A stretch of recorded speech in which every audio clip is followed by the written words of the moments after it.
have customer maintenance up for one of our test customers, Addison Inc. And as you can see, there's 3 credit card IDs on file. Now we also offer the ability to process payments via email pay. To do that, we're going to go ahead and open up the email pay entry, select individual invoices, or even do it in batch through multiple invoices. So we're going to go ahead and click on the invoice button here. Let's go ahead and focus on this top one for Addison. I want this to go ahead and send to me, so I'm going to plug in my email address.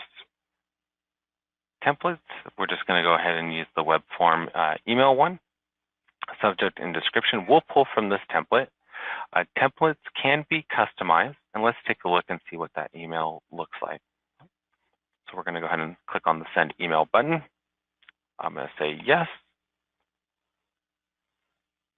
Here's the standard out-of-the-box email request that a cardholder would receive.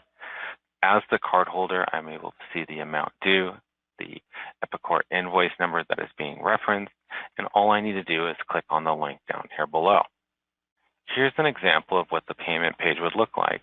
This page, as well as the email, can be customized. So if there's certain colors you want to display on this page, fonts, wording, certain fields, we can change this as needed. As the cardholder, I can see the customer ID from customer maintenance automatically gets populated. All of these fields are editable. As the cardholder, I'll go ahead and check off the box, click Pay Now. I'll be able to see the approval. I can print off this page or even email myself a copy of the credit card receipt. So now that the payment has actually been sent and paid, we can move along. Pending tab will allow us to see any emails, requests that have been sent out and give us the ability to resend it just in case the cardholder deleted it or says that they didn't get it. Under the Receive tab, once we go ahead and retrieve here, we'll be able to see any and all payments that have been made, and then simply go ahead and click Apply. We're going to go ahead and say yes, and there we go. We'll go ahead and close out this screen, and let's take a look at the Invoice Tracker. So the invoice that we paid through the payment page was 10642. So if we go ahead and look that up here, we'll be able to see that it has a balance of $0 since we went ahead and paid it online and then applied it. And then if we take a look at the posted credit card transaction, we'll be able to see the payment listed right here. The second option that we have as far as enhancements goes is our online payment portal, which is called eBiz Charge Connect. eBiz Charge Connect will take invoices with balances due and automatically upload them to the portal. This is a feature that can be enabled or disabled based on the merchant's desire. Here is the payment portal. And once we go ahead and log in, we can see the invoices that have balances due and even view a physical copy of the invoice by clicking View Invoice over here on the left-hand side. We take the information within Epicor on the invoice and we recreate the physical copy in our payment portal by taking the values that are listed there, such as the customer information, as well as any individual line items. And just like it says up here, we can replace this with your logo. As the cardholder, they can go ahead and PDF it, download it into Excel, or even print out a physical copy. Now, the cardholder can simply click Pay All to get caught up on all of their pending invoices. We could do a couple at a time, and we can even set it up to allow for partial payments. Partial payments is also a feature that can be enabled or disabled. So if you want to limit your cardholders to just processing a payment for 100% of the invoice balance, we can make sure that it's in place. What we're going to go ahead and do is pay off this invoice down here at the bottom that has a $320 balance. If we select Pay by Credit Card, the cardholder can go ahead and manually enter in a credit card. Because eBiz Charge as a whole is PCI compliant, we can move over to the Save Credit Card option and choose one from the dropdown, which we're going to go ahead and do. Just like the payment page, the cardholder can go ahead and print off a copy of this page or even email themselves a copy of the credit card receipt. Once we go ahead and click Done, we can see that invoice is no longer displayed. because it no longer has a balance due. However, as the cardholder, we can always review the previous information by either going to payment history. So here's the invoice that we just paid. We can see the number, the payment method, the date that it was paid. Now, up at the top under reports, we can even go to Invoice List. This will show any and all invoices that have been uploaded to the payment portal, regardless of the status.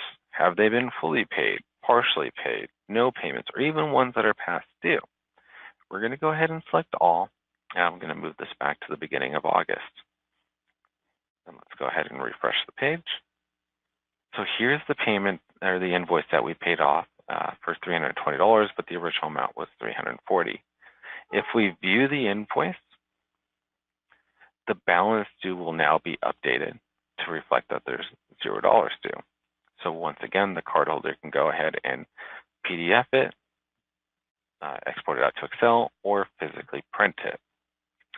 Just like the payment page, your team can be notified when these payments are made, so they can go ahead and import them back into Epicor, which is what we're going to go ahead and do now. So once again, there's a couple of options that we can go through. We can do it through Invoice Tracker. We can go through the Customer Tracker, or I prefer to do it through the credit card configuration. Now, credit card configuration is based on user permissions, so not everyone's going to have access to this. But having access to the credit card configuration allows us to import payments across multiple customer IDs and multiple invoices at once. And that's through this eConnect tab. So if I go over here to payments, so we can see that a couple of payments have been made for a number of invoices. If we scroll over to the right, we're able to see additional information. Here's the one that we paid together. We can see the authorization code, the reference number, last four of the credit card type, and so on. So I'm going to go ahead and apply the invoice that we paid online together back into Epicor. We're going to go ahead and say yes.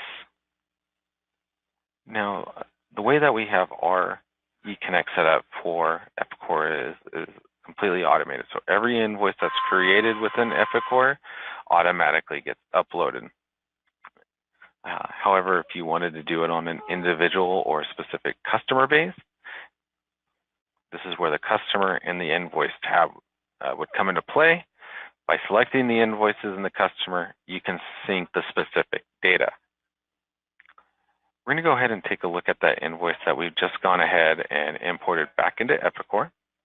So we're going to utilize the Invoice Tracker once again. So we're going to look at 10628. And we can see the invoice balance is $0.